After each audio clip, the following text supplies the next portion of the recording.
Selamat datang di channel Jendela Sains, channelnya buat kalian yang ingin memahami pelajaran matematika, fisika, dan kimia SMA. Di video ini kita akan membahas kelarutan dan hasil kali kelarutan atau KSP. Part yang keempat, yaitu tentang contoh soal dari pengaruh ion senama dan pH terhadap kelarutan. Simak terus video ini sampai akhir. Kita ke contoh soal berikutnya. Diketahui kelarutan MgOH2 kali dalam air pada suhu tertentu adalah 2 kali 10 pangkat min 4 mol per liter. Tentukan kelarutan MgOH2 kali pada larutan dengan pH 11. Jadi soal ini merupakan salah satu contoh bagaimana pengaruh pH terhadap kelarutan. Ya, cara mengerjakannya prinsipnya sama seperti pengaruh ion senama ya. Jadi kita hitung KSP terlebih dahulu. Jadi dari kelarutan yang dalam air yang sebesar ini, kita hitung KSP-nya. Jadi kita mulai dari buat reaksi kesetimbangan MgOH2 kali. Di MgOH2 kali. Solid ya. Mengalami kesetimbangan dengan Mg2 plus Aq plus 2OH min Aq. Di sini kelarutannya kan 2 kali 10 pangkat min 4. Langsung kita masukkan di sini di bawahnya 2 kali 10 pangkat min 4. Sebanding berarti konsentrasi Mg2 plusnya 2 kali 10 pangkat min 4 juga. Di sini OH-nya kan 2 koefisiennya, berarti kali 2 ya. 4 kali 10 pangkat min 4. Oke, kita hitung KSP.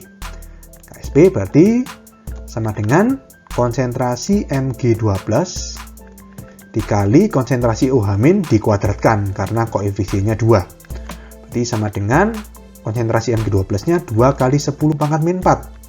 Dikali konsentrasi OH-nya 4 kali 10 pangkat min 4 dikuadratkan. Berarti sama dengan 2 kali 10 pangkat min 4 dikali 4 kuadrat itu 16. 10 pangkat min 4 kuadrat itu 10 pangkat min 8. Jadi sama dengan 2 kali 16, 32.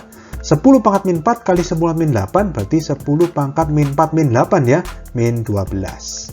Berarti KSP-nya sama dengan, ini jadikan bentuk baku ya, berarti komanya kita geser 1 ke kiri, berarti 3,2, berarti pangkatnya naik 10 pangkat min 11. Kita dapatkan KSP dari MgOH2 kali. Nah, sekarang kita hitung bagaimana kelarutan MgOH2 kali ini pada larutan dengan pH 11. Nah, gini, kalau misalkan larutan itu pH-nya 11, kita bisa hitung pOH-nya kan ya. Jadi pOH-nya 14 min 11 atau 3. Kalau pOH-nya 3, berarti kita dapatkan konsentrasi OH- pada larutan itu 10 pangkat min 3. Ngerti ya? Nah, di sini berarti ion senamanya OH- karena pada larutan itu sudah ada konsentrasi ion OH- sebesar 10 pangkat min 3. Sedangkan dari MgOH2 kali itu melepaskan ion OH- juga. Kita buat lagi ya reaksi kesetimbangan dari MgOH2 kali. Berarti MgOH2 kali solid mengalami kesetimbangan dengan Mg2 plus Aq dan 2OH- Aq. Jadi paham ya, ini ada dua sumber OH- dari larutan yang pH 11 sama dari MgOH2 kali itu sendiri. Ngerti ya? Jadi di sini konsentrasi ion OH- yang dari larutan dengan pH 11 ini kita nggak tahu ya dari mana ya. Kita nggak peduli dari mana. Ya yang penting menghasilkan konsentrasi ion OH- sebesar 10 pangkat min 3 yang mengganggu reaksi kesetimbangan ini. Dengan ditambahkannya ion OH- maka menggeser kesetimbangan ke kiri sehingga jumlah zat yang larut akan berkurang dan yang mengendap atau yang wujudnya solid akan bertambah atau kelarutannya akan berkurang. Sehingga kelarutannya sekarang bukan 2 kali 10 pangkat min 4 lagi. Berapa? Kita misalkan S aksen kelarutannya. Berarti ini S aksen, maka Mg2 plusnya juga S aksen. 2 OH-nya berarti kali 2 ya, 2 S aksen. Oke, untuk menghitung S aksen kita masukkan ke rumus KSP. Berarti KSP sama dengan konsentrasi Mg2 plus dikali konsentrasi OH-, tapi dikuadratkan ya. KSP-nya tetap hanya menggeser kesetimbangan dan mengubah nilai S aksen, tapi tidak mengubah nilai KSP. Jadi KSP-nya tetap 3,2 kali 10 pangkat min 11. Sama dengan konsentrasi Mg2 plusnya berarti S aksen. Konsentrasi ion OH-nya ada dua sumber. Ya, dari yang larutan pH 11 berarti 10 pangkat min 3 sama dari MgOH2 kali yaitu 2S aksen. Berarti di sini dalam kurung 10 pangkat min 3 ditambah 2S aksen. Jangan lupa kuadrat. Lalu di sini sama seperti soal sebelumnya ya, ingat ya. Jadi yang ion senama yang 2s aksen ini kita abaikan. Diabaikan sehingga yang di dalam kurung ini tinggal 10 pangkat min 3. Jadi 3,2 kali 10 pangkat min 11 sama dengan S aksen dikali 10 pangkat min 3 dikuadratkan. Langsung aja 10 pangkat min 6. Oke, jadi di sini 10 pangkat min 6 coret sama 10 pangkat min 11 jadi 10 pangkat min 5. Ya sudah, S aksennya sebesar 3,2 kali 10 pangkat min 5. Satuannya mol per liter. Jadi kita dapatkan kelarutan MgOH2 kali pada larutan dengan pH 11 adalah 3,2 kali 10 pangkat min 5 mol per liter. Kita ke contoh soal berikutnya. Diketahui larutan jenuh MOH2 kali mempunyai pH 10. Tentukan kelarutan basa tersebut dalam larutan yang mempunyai pH 13. Oke, jadi di sini kita cuman diberitahu larutan jenuh MOH2 kali ini punya pH 10. Terus kita disuruh menentukan kelarutan MOH2 kali ini pada larutan yang mempunyai pH 13. Nah, tipsnya seperti ini. Apapun yang diketahui, kalau kalian mau mengerjakan soal pengaruh ion senama dan pH terhadap kelarutan, kalian harus hitung KSP-nya, karena KSP itu yang menjadi jembatan. Oke, jadi dari pH larutan jenuh yang sebesar 10 ini, kita hitung KSP-nya.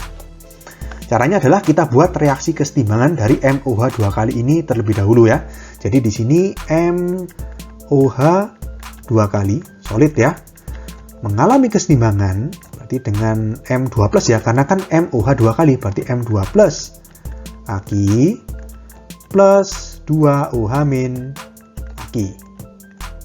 Oke, nah karena pH-nya 10 berarti kita bisa hitung POH ya. POH kan 14 min pH, berarti 14 min 10, 4. POH 4 berarti konsentrasi OH min bisa kita hitung ya. Konsentrasi OH minnya berarti sama dengan 10 pangkat min 4. Satuannya molar. Kita taruh 10 pangkat min 4 molar ini di bawahnya OH min. Berarti di sini 10 pangkat min 4. Lalu kita isi, ini kan sebanding ya. Kalau OH min koefisiennya 2, konsentrasinya 10 pangkat min 4 molar, berarti kalau M2+ separuhnya, karena kan koefisiennya 1.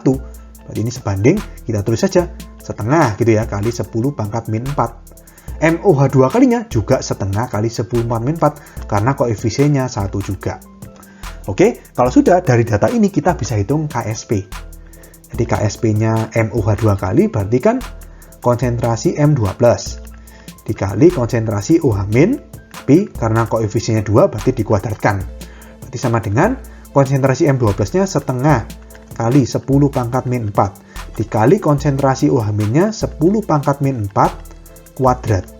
Berarti sama dengan setengahnya kita jadikan desimal, berarti 0,5 kali 10 pangkat min 4 dikali 10 pangkat min 4 kuadrat itu 10 pangkat min 8. Berarti sama dengan 0,5 kali 10 pangkat min 4 sama 10 pangkat min 8, 10 pangkat min 12. Kita jadikan bentuk baku ya.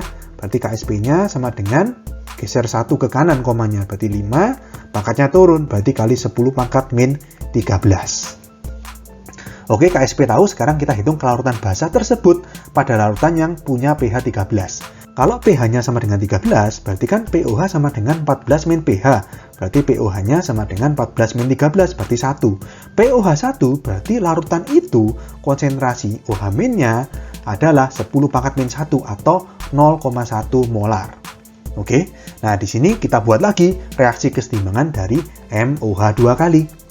MOH2 kali solid mengalami kesetimbangan dengan M2+ Aki plus 2OH min Aki. Tapi sekarang kelarutannya jangan kalian masukkan yang setengah kali 10 min 4 ya, karena ini pengaruh ion senama. Yang senama dalam hal ini lagi-lagi konsentrasi OH min. Konsentrasi OH minnya ada dua sumber, dari larutan yang punya pH 13 sama dari MOH2 kali itu sendiri ya. Jadi di sini kelarutannya kita misalkan S aksen. Jadi di sini S aksen, yang OH minnya berarti 2 S aksen. Oke, untuk mencari S aksen kita masukkan ke rumusnya KSP.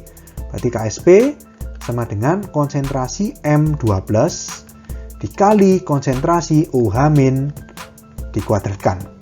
KSP-nya tetap kita masukkan 5 kali 10 pangkat min 13 sama dengan konsentrasi M12-nya S aksen. Nah, konsentrasi OH- di sini kan senama ya, ada 2 sumber. Jadi 0,1 molar ini kita tambahkan sama 2 S aksen itu. Jadi dikali 0,1 plus 2 S aksen kuadrat. Nah, lalu masih ingat ya, 2 S aksen yang ada di dalam kurung ini kan nilainya sangat kecil ya jika dibandingkan dengan 0,1. Jadi diabaikan. Jadi yang di dalam kurung tinggal 0,1 aja.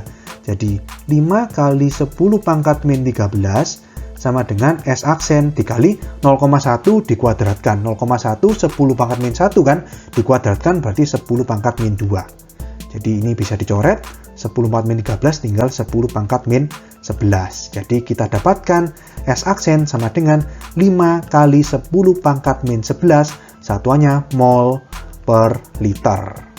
Jadi kita dapatkan kelarutan basa MOH 2 kali dalam larutan yang mempunyai pH 13 adalah 5 kali 10 pangkat min 11 mol per liter. Kalau kalian lihat ini nilainya jauh lebih kecil jika dibandingkan dengan kelarutannya dalam air. Tadi kan ini kan kelarutannya ya, setengah kali 10 pangkat min 4. Dari setengah kali 10 min 4 menjadi 5 kali 10 pangkat min 11, jauh berkurangnya.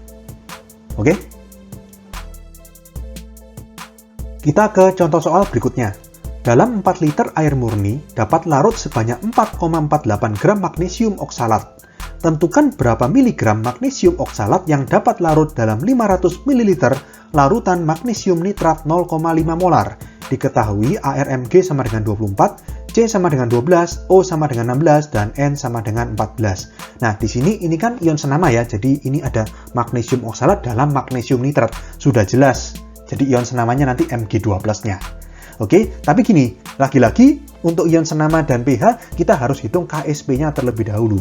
Tapi di sini yang diketahui masih volume sama ini dapat larut sebanyak, berarti ini massa yang larut. Jadi ada massa larut sama volume. Dari massa larut ini kita hitung mol yang larut, habis itu hitung S atau kelarutan, baru hitung KSP. Oke? Jadi kita mulai dari hitung mol yang larut ya. Pakai rumus seperti biasa, M sama dengan N kali MR. Tapi di sini kita kasih keterangan ML gitu ya. Massa larut sama dengan mol yang larut dikali MR. Massa yang larut di situ 4,48. Sama dengan NL-nya dicari ya. MR-nya magnesium oksalat. Magnesium oksalat itu Mg kan 12. Oksalat itu C2O4 2-. Berarti pas ya. 12 sama 2-. Berarti Mg C2O4. Berapa MR-nya? Berarti ini sama dengan Mg kan 24 ya. Ditambah C2. 2 kali 12 langsung aja 24. O4. 4 kali 16, 64. Berarti 24 tambah 24, 48. 48 tambah 64 itu 112. Jadi MR-nya 112. Jadi NL-nya sama dengan 4,48 bagi 112. Kalau 448 bagi 112, 4. Kalau 4,48 ya 0,04. Satuannya di sini tadi kan kita masih pakai gram ya. Jadi di sini satuannya mol. Oke, NL tahu, sekarang kita masukkan ke rumusnya kelarutan. Berarti S sama dengan NL, mol yang larut, per volume. Berarti sama dengan 0,04. Nah, hati-hati di sini, NL-nya kan biasanya kita pakai milimol ya. Ini pakai mol, berarti volumenya liter. Ingat ya, kalau N-nya dalam mol, volumenya dalam liter. Kalau N-nya dalam milimol, volumenya dalam mililiter. Jadi di sini volumenya kita pakai liter, berarti 4. 0,04 bagi 4 itu 0,01 ya, atau 10 pangkat min 2. Satuannya mol per liter.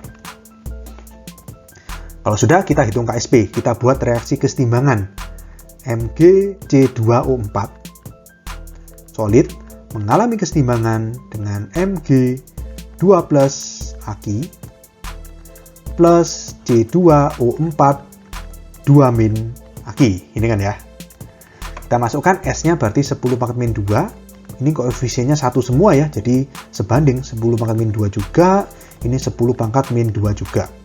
Lalu kita hitung KSP-nya. Berarti KSP sama dengan konsentrasi Mg2 plus dikali konsentrasi C2O4 2 min.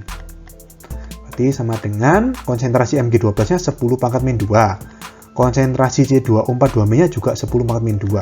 Berarti KSP-nya kita dapatkan sebesar 10 pangkat min 4. KSP tahu, sekarang baru kita hitung ya kelarutannya magnesium oksalat ini dalam larutan magnesium nitrat.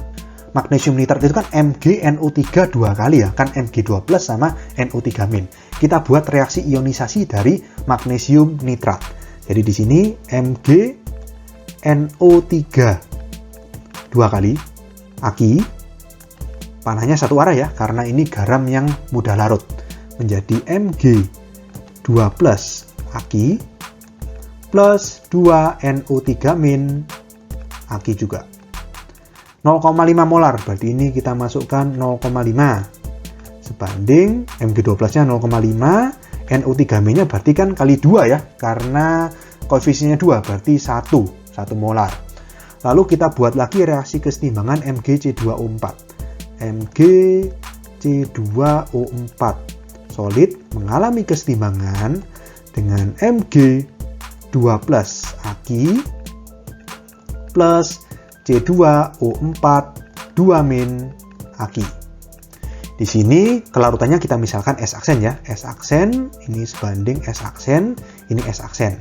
Untuk menghitung S-aksen kita masukkan ke rumus KSP ya. Jadi KSP sama dengan konsentrasi Mg2+ dikali konsentrasi C2O4 2-. KSP-nya tadi 10⁻⁴. Konsentrasi Mg12-nya ini ion senama ya, ada 2, hati-hati. Ada 0,5 molar yang dari MgNO3 2 kali dan S-aksen yang dari MgC2O4. Jadi 0,5 plus S-aksen dikali konsentrasi C2O4-nya S-aksen.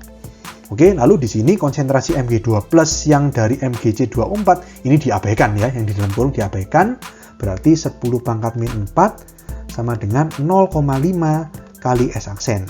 Berarti S-aksennya sama dengan 0,5 pindah ruas kan 2 ya.